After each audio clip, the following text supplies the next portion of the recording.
సాయంత్రం 7 గంటల నుండి ధ్వజారోహణ, ద్వాదశ కోవెల ప్రదక్షిణలు, పవలింపు సేవ జరుగుతున్నాయి.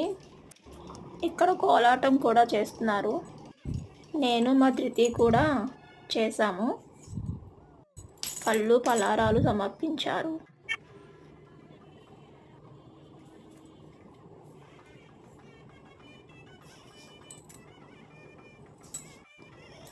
ఈ విధంగా స్వామివారి కళ్యాణ మహోత్సవం అంగరంగ వైభవంగా జరిగింది. ఇది చూడడానికి చాలా ఆనందంగా అనిపిస్తుంది. ఇలా చేయడం చూస్తుంటే చాలా బాగుంది కదా.